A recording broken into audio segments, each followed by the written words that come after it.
নমস্কার প্রিয় দর্শক বন্ধু।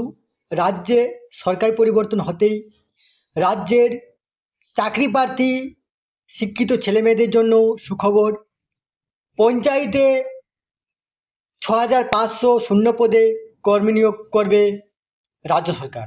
আসুন আমরা ভিডিওর মাধ্যমে দেখে নেব যে এই নিয়ে পত্রিকাতে কী লিখেছে, কি বলেছেন পঞ্চায়েত মন্ত্রী দিলীপ ঘোষ।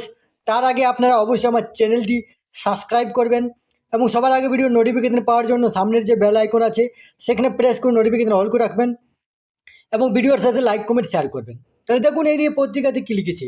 পঞ্চায়েতে 6500 কর্মী নিয়োগে বার্তা মন্ত্রী দিলীপের। 1 কোটি বেকারের কর্মসংস্থানের সুযোগ তৈরি করা হবে বলে নির্বাচনী সংকল্পপত্র এ আশ্বাস দিয়েছিল বিজেপি। ক্ষমতায় আসার পরে বৃহস্পতিবার প্রথম নিয়োগের খবর দিলেন পঞ্চায়েত মন্ত্রী দিলীপ ঘোষ। তিনি জানান, যত দ্রুত সম্ভব 6500 কর্মী নিয়োগ করা হবে পঞ্চায়েত দপ্তরে। বিষয়টি মন্ত্রিসভার প্রথম বৈঠকে তোলা হয়েছিল, পরের বৈঠকেও তোলা হবে বলে জানিয়েছেন দিলীপ।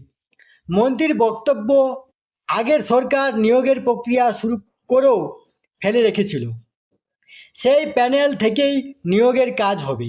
অন্যদিকে পুরমন্ত্রী অগ্নিমিত্রা পাল জানিয়েছেন, চুক্তিভিত্তিক কর্মীদের রাতারাতি কর্মচ্যুতির কোনো আশঙ্কা নেই। এই মতো প্রতিটা ডিপার্টমেন্টে যদি কর্মী নিয়োগ হয় তবেই যে শিক্ষিত চাকরি প্রার্থী ছেলেমেয়েরা আছে তাদের যে একটা ক্ষোভ আছে ক্ষোভ দূরীভূত হবে। এই তথ্যটি আপনাদের সাথে শেয়ার করলাম। সুস্থ থাকবেন, ভালো থাকবেন, ধন্যবাদ।